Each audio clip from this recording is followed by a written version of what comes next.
I know you've been doing a lot of interviews, man, but I really want to talk to you about the songs on the album, man. Like, I'm a Ice Cube music connoisseur, and I really get into the joints, man. And you know what? The first one I want to ask you about is especially you, um, Yeah, produced by Ice Cube, right? yeah, And yep, you took it all the way back to 1983.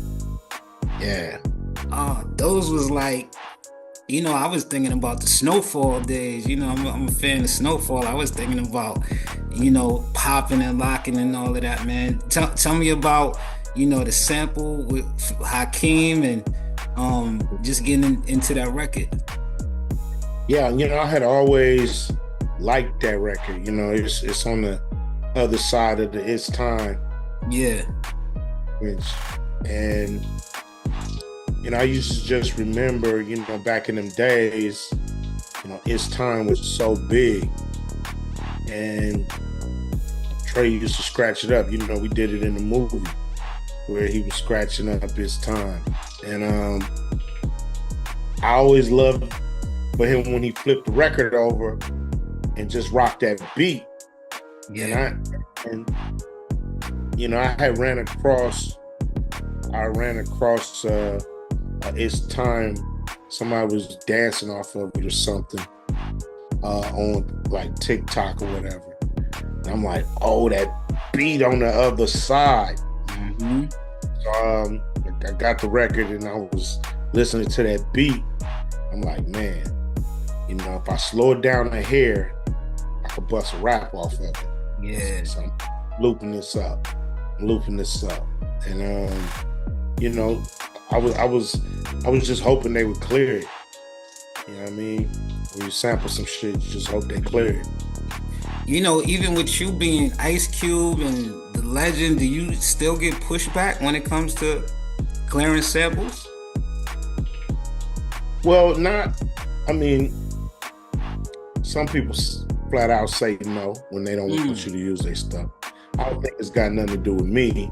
I just think it's artists protecting, their music, making sure that when you hear that music, you think of them and not some rapper, you know what I'm saying? So a lot of times it's that they want too much of the song as far as percentage wise. Oh yeah. That'd be the pushback where they say, we want 75-80% of the song. Hmm. And that don't leave much for me and the producer. Yeah. So I usually work out a deal with them when they come like that, which is charge me 50% of the song. You know what I'm saying? Just take 50, don't take 80. Yeah. And I'll make it a single, I'll promote it, I'll push it. And what happens is you not only get 50% of my song, but you're gonna get a bump on the original song. And you're gonna get 100% of that. Yeah. So you're getting 150% off this loop. You know what I mean? Let me use it. And usually they come to their senses and say, that's a pretty good damn deal. Because I don't get none of their original. Right. A deal they can't refuse. If they refuse that, usually say, okay, you'll get 100% of nothing then. Right. And I take it off the record. Take it off, man. Find Just take another my way. right and put it on another record. I was vibing off this album, man, and I was just getting surprised, pleasantly surprised, I would say, just some of the production that you use. I was like, Zaytoven, okay, wow. I live in ATL now, and they claim Zay from the South, but even though he originally from the Bay Area and whatnot, and I saw EA Ski and David Banner, and I was like, Q was really getting in his bag with this one, man. When you was beginning to record this album, how was you choosing the producers that you wanted? Did you have a beat tape, or did you just was going off reputation? Well, people were submitting music to me. you know, I had my man DJ Funky from Atlanta. You know, he was curating some of the beats for me and getting them to me. Also worked with my man Tony Tripper out of SWAT outside of Houston. Yeah, that's fine. And same thing, you know, getting the right music. My relationships, EA Ski always hit me with beats. You know, David Banner, this is a new relationship as far as music wise. We've been knowing each other forever. He was actually in ride along with me. And so, you know, his beats was crazy. I'm like, yo, you know, send me some of these, you know, and it all worked out, you know, with Zaytoven. I mean, Mike Epps was in the studio with him. We behind the scene, man. The last Friday, and DJ Funky, and they, you know, cooked that up, and it was just records that fit the album. Yeah, you know, my man Knots gave me a banger. So yeah, I was just like shaping. I had some songs already, and I was just starting to shape these other songs around what I had already had. Yeah, and to complete the album. I was really proud of just like a lot of my favorites that really stepped up to the plate this year, like yourself.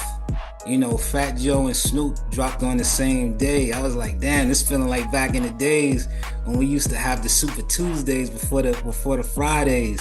I really enjoyed LL's album produced by Q-Tip. I really enjoyed Common and Pete Rock. And I was just, you know, for a while, man, as a fan, sometimes I feel like what I got to listen to. You know what I'm saying? Like, you know, Griselda hold me down. You know, Griselda definitely, I like them guys be holding me down, but it'd be like, you know, I miss some of my favorites, you know, dropping projects, and I'm just so happy everybody was, you know, coming with real dope projects this year, man. Yeah, it's amazing. It's a beautiful thing. I think, you know, after the 50th anniversary of hip hop, everybody excelled because it's like, damn, we here. Mm-hmm. We gonna hit 60, we're gonna hit 70, you know, and why let ageism destroy the music like it's done to other genres? Yeah. You know, and you know, it's cool. Like, you know, as artists, it's up for us. It's up to us to be on point. You know what I mean? You wanna, you know, your subject matter need to be on point. Yeah. To really make it stick. But I think we all realize as a hip hop community that there's no reason for us to do that to each other, because the OGs really, you know, are the guardrails for this thing. You know, without us having the time to teach the ones coming right behind us how to do it, it's really gonna go off the rails. Right. And how to do it at an advanced age. Unified out here, baby. You know what I'm saying? The people like the Dre's, the Snoops, me, LL, you know, Will Smith even rocking the mic. You know, we need a Queen Latifah album too. You know what I mean? So we need the ones we need a Jay-Z album. You know what I'm saying? We do. Like, why not, man? Like, keep doing what you do. The OGs got to keep performing. We need a 50 Cent album. We need KRS-One. We need rock. You know, we need all these OGs to keep doing it, and we got to figure out how to get this music made. I look at I know a lot of it is Sirius satellite radio that they show love, but just the regular radio, you know, some of my friends that's programmers, I tell them, like, I need to be playing these guys' music, man, just because they older or whatever, don't mean they ain't still dope. You know what I'm saying? Like, it ain't no way that Snoop and Dr. Dre don't have the song on 24 hours on the radio. Like, it ain't no way that they shouldn't have that song playing. You know, ain't no way that Ice Cube, My Ego, shouldn't be playing on radio. Just like, today was a good day, and some of these other people, I'm like, yo, these are hit records. These is dope. It's like this, and the people that's in control of that, if you age us out, you age yourself out. Because one day the gray hair is gonna be popping out on you. Yeah. And somebody's gonna look at you and be like, it ain't no room for your generation in this game. See you later, Mr. Program Director. We're about to get young. So if they don't show that there's a place for, rappers in their 50s, 60s, even 70s, then it may not be a place for them in the game when they reach that. What's so weird is that the program directors, some of them, because a lot do show love, but some of them, they on this ageism stuff. But then you have all these executives, that's doing these brands. You see, Busta Rhymes on the new Walmart commercial. You see Snoop doing 1 million commercials, and these are the same people. And a lot of these executives behind these commercials not even black in advertising. These are white guys and white women that grew up listening to NWA. Yeah. Grew up fans, not in a position of power. And it was like, my generation still love Busta Rhymes. My generation, we want our generation to buy these products. Yeah. Like, not always 18 to 35. That ain't always your consumer.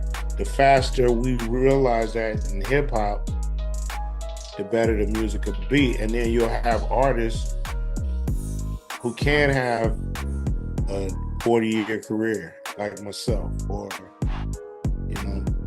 50 years or more.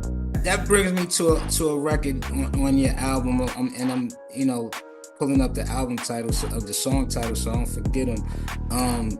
Take Me to Your Leader, produced by David Banner, who we talked about. You really talk about how some people are just scared to be free thinkers, man. Yeah, just followers, and we gotta shake out of that. That's not a healthy road. It's not a fun world when everybody has shaved off the edges and everything is all round and weak, and you're told what to think, or you're scared to be ostracized by your way of thinking, so you keep it to yourself. You don't mention it.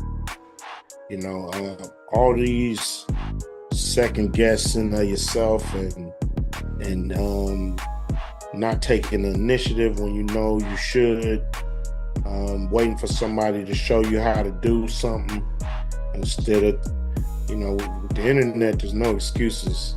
You can learn how to do anything you really want to learn how to do. So just want to shake people up a little bit with a record like that.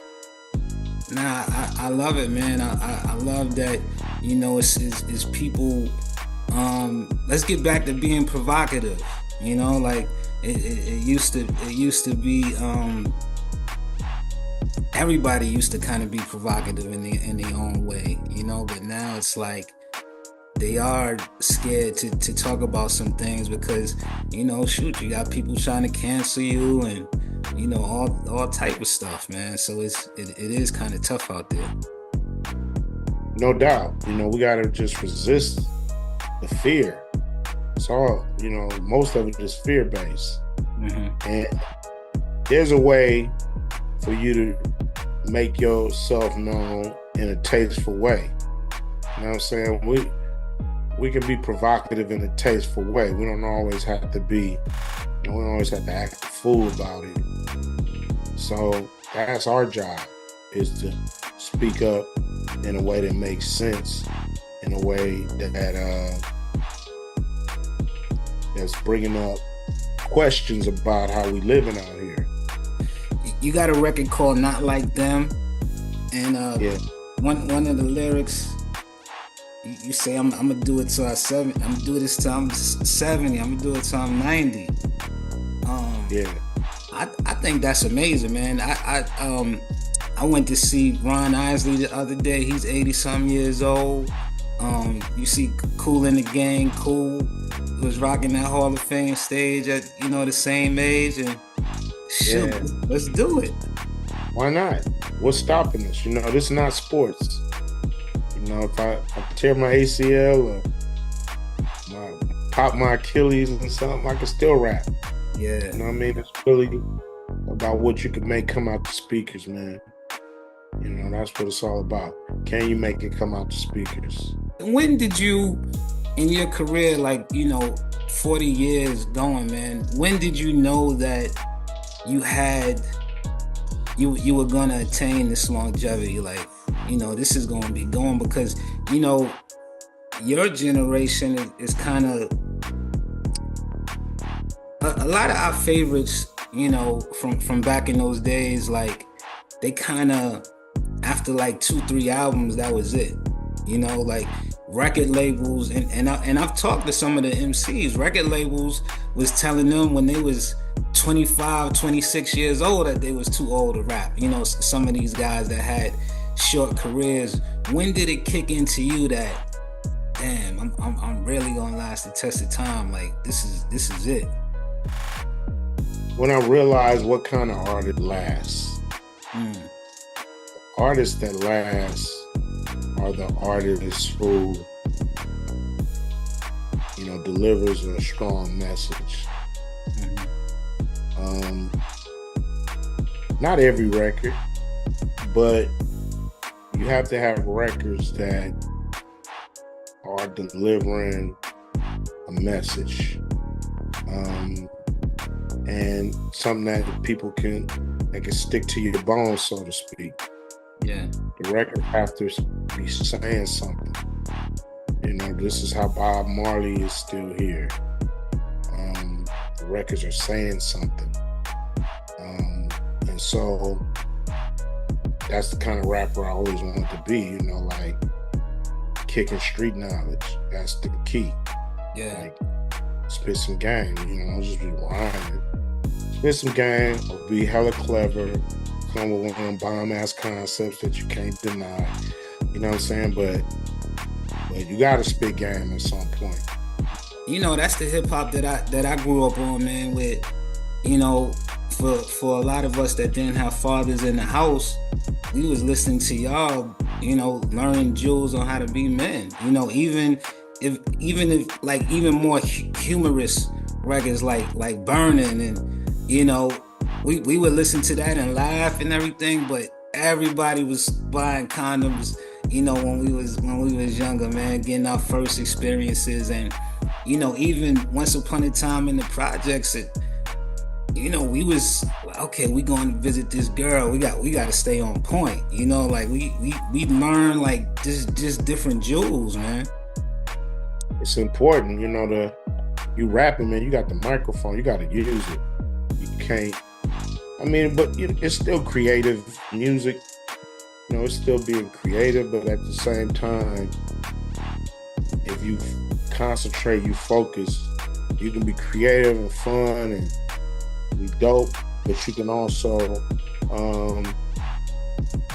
spit game. The biggest surprise on this was JD from the Lynch Mob, man, coming back.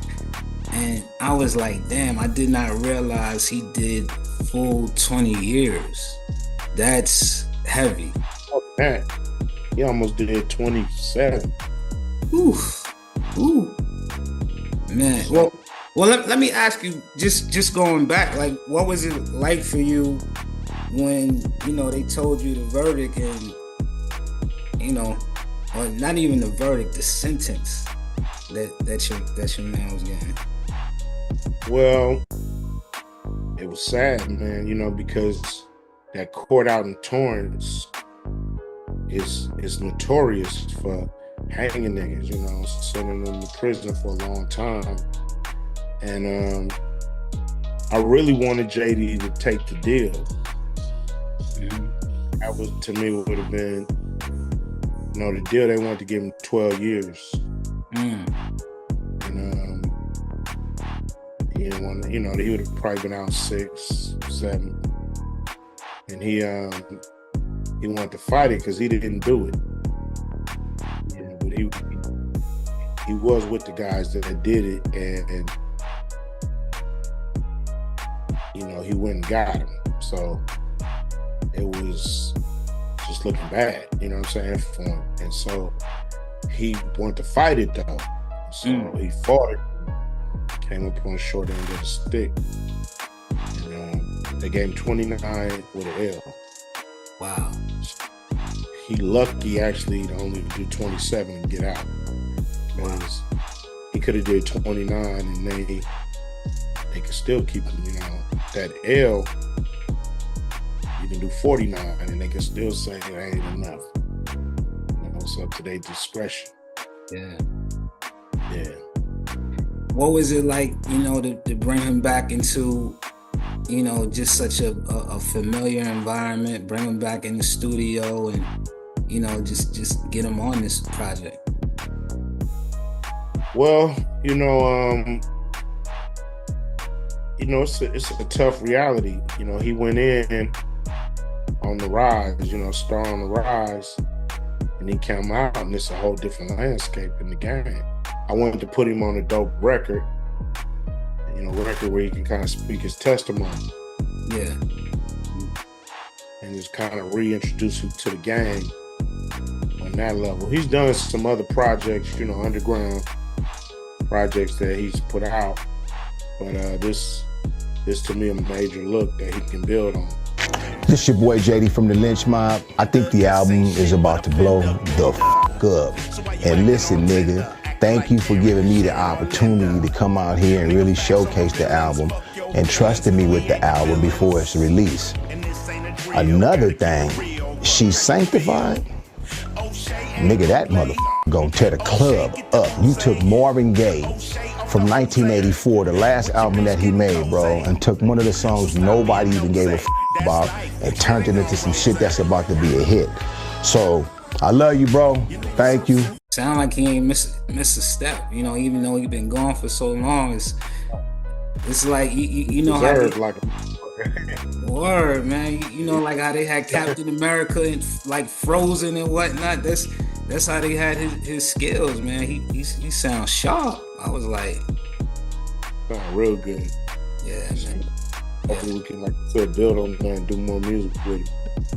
Yeah, this is, you know, 2024. This has been so crazy for people we see in hip hop. Like, was you keeping up with the Young Thug trial and how they went to trial and how they got out and watching everything? Here and there, yeah. You know, it seemed like it went on forever. And you know, I never really knew why they was going at him so sideways, you know. He done pissed somebody off in that city. Yeah. Fucking this dude. Yeah, and what's so crazy is that now that he got out, he can't even come back to Atlanta, I think, for about 20 years. Like they like, all right, you can get out, but you ain't coming back to the city. So it's you know, it's yeah, bullshit. But I know he'd rather be out. He'd stay away. Oh yeah, it's other places. It's definitely other places. What'd you think about how, you know, Jay-Z recently handled himself with the allegations? And, you know, he said, I ain't do none of this, and I look forward to going to court. Yeah, if you know you're innocent, that's how you're supposed to come out with it. You know what I mean? You're supposed to let people know, man, some bullshit. Straight up. You know, I'm not the one that, you know, just let your lawyer do a statement. It's like, nah. People need to look in my face. Yeah. Yeah, you talk a little bit, not about those situations, of course, but just like the craziness that's going on in the song "Scary Movie." You know, just like some of the stuff behind the scenes where people are not exactly who they're making themselves out to be. Yeah, it's just a weirdo agenda going on, and they pushing a lot of weirdo shit on the people, and we just got to be careful. You know what I'm saying? It's like we don't have to tolerate it. Like, we reject that bullshit. You know what I'm saying? Like stuff we don't like, we need to let our voice be known. From Hollywood, television, internet platforms, social, whatever. We gotta let them know this movie right here was some bullshit. This right here, them characters in there was fucking, we don't want that no more. Kill them characters. Don't do this no more. I let them know when they give me the trash. With you and Corrupt protecting my paradise, which is an amazing Fighting for my life in paradise. Fighting for my life in paradise, man. Incredible record. What is Ice Cube's paradise as we go into 2025? What is paradise for you? Just waking up every day, man. In my own bed with my family. Can do whatever I please. As beautiful day outside. I'm a simple man. That's paradise to me. We all living in paradise. Yeah. We just all like fighting for our life out here. I was gonna ask you what's the biggest fight to maintain that nowadays? To maintain paradise? Yeah. The paradise, your serenity. All right. Not getting shot, not getting killed. Not getting killed. That's the biggest thing. Staying alive out here. Yeah. That's what we all fighting to do, is live another 24 and another one and another one. It's like it's the fight to stay alive. You're right about that, man. We lost so many this year. DJ Clark Kent. We saw Fat Man Scoop actually die on the stage, but I took solace in the fact that he was doing exactly what he loved to do, though. It's sad to see him go, but definitely, if better than the hospital room. Way better than the hospital, man. In the hospital where, unless you got your family around you, but still, I'd rather die at the house or on the stage. Shit. Yeah, people trying to, just keep it moving and live, be positive, and keep that serenity, keep that paradise, man. What made you put Corrupt on, on that type of record, more conceptual than, what we may know Corrupt for? That's why, Corrupt, to me, he always enhances a song. I've never heard Corrupt on a song where I'd be like, they shouldn't have had that verse right there. It's like he always an enhancement. So I knew whatever concept that I was doing, all I had to do was tell it to him, and he was going to make the record even that much better. So I know he can bust a freestyle rap, but I just wanted him to be on the concept. And then, the record kind of sticks to your soul a little better. Yeah. Than just a rhyme. He loved it. And what else I thought was dope about that is that, Corrupt is somebody who done been through so much in his career and in his personal life as well. And, protecting his paradise has sometimes been a real challenge for him that we've seen, play out. So, I'm always happy to see the brother doing well, and, rocking with Cube, you can't get no better than that, for sure. Yeah, he's one of my favorite MCs.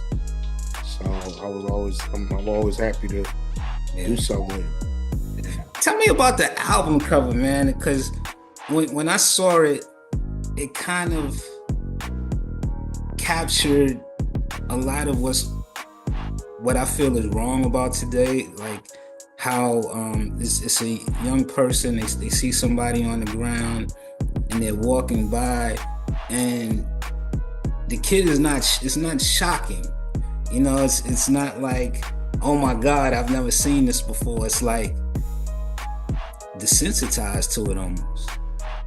Yeah, the cover means a lot of different things to a lot of different people.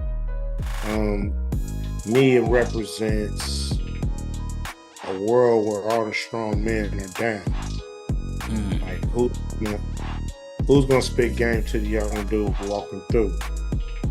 If all the men are down, and it's really a message into like, we need to man up. Like, we can't lay down and think the world is gonna continue to function. So I did it to because I wanted, some people think the little kid came through and shot everybody. It's like, it's all kind of different theories, but this is what art is all about. Yeah. It's not about what I think the cover is. It's in the eye of the beholder. Like, what you think it is what it is. And it was just like, if I hung a painting on the wall and walked away, you would have to decipher it yourself, because I wouldn't be there to ask. I love art, whether it be music, whether it be, art on the wall, something that's not the obvious, that we do have to interpret, that we do have to discuss. Like, what the hell happened to Tony Soprano at the end of the show? Like, was he dreaming? Did he really get shot? Like, what was it about? To me, it's something in there. People still asking me what happened to the last 2 security guards. Any questions? Yeah, I got one question. What's up, buddy? What's up? What the hell happened to the last security guards that worked here? Yeah. You ask too many questions, man. It's time to get to work. Come on, man. Remember, you guys are top flight security guard. Best in the whole wide world, huh? Right. And I'm like, you already know what happened to the last 2 security guards. Whatever you think happened to them, happened to them. At some point, you got to make up your own movie. Even if we watching the same movie, we're watching a different movie. Because there's cuts in the movie. The guy gets up and he goes to work. You see him wake up, get dressed. Next shot, he at work. Now, in my mind, he drove his car to work. In your mind, he might have been on the train. Other mind, this dude might have walked. Everybody got to figure out how he got to work in their own mind, and then we pick up from there. You dig? So that's really the space I'm in with the album cover. It's like, people got to decipher what that means after listening to the record. I picked the name of the record after making pretty much the entire album. That's when I decided to call it Man Down, because I think in the record it's a lot of talk about the attack on masculinity, being a strong man. There's attacks coming from all angles on that. I love you and Exhibit. Break the mirror if you're not ready to be told the truth, and we gotta hold the mirror up to our culture and to society. Even in our own homes, we gotta hold the mirror up. Like, we gotta be accountable, and a lot of us are missing that. I'm missing that. So I read that there's a part 2. Is there a part 2 to this album? I'm start working on. not technically part 2, but I'm gonna start working on Man Up. Okay. Yeah. And that's just building off the concept of I guess what we just talking about, the accountability and, you know, taking charge. Yeah. Yeah. Well, my brother, it's definitely great to talk to you as always, man. Keep coming with that music. Talk to your peers. This has been a hell of a year for the West Coast. Yourself, Eastside has got a banging album. You know, Snoop and Dre, Tyler the Creator, Kendrick. I'm like, man, that's just a few that I'm naming. Like, you guys are really, it's like y'all had a meeting at the Hall of Justice, and I was like, yo, we bringing it back to this side. And y'all won the damn World Series, beating you know, the Yankees and whatnot. So incredible. Yeah, it's been a pretty good year. But you know, we always know, you know, when we get too comfortable out here come the East Coast with, you know, last time it was 50, it was DMX, it was Jay-Z, it was, you know, it was like, you know, the heavy hitters came out. So, you know, you just got to keep it up. Congratulations, and thank you for this latest project, man. Sometimes I'll be feeling out of place in hip hop when I'm listening to some of this music, man. So thank you for, you know, bringing it back to the cloth. And then thanks for enjoying it, man. That's all we want, is for you to enjoy it. You know what I'm saying? That's it. Bang it. Well, you said just for the Cube fans, I'm at day one. So thank you, my brother. Good to see you. Salute. Before I crib walk it out, I'm the one he talking about. Knock you out, wake you up, break you up, chalk you out. Ain't no checking in, just checking out. One nigga soak it in, one nigga stressing out. Go the 100 route, buy the haunted house. Like boys in the hood, the nigga want it out. Homie let him out, then we skirted out. South Central, bitch, what you heard about? Lollipops get molly wop. You probably out, so your ass will probably drop.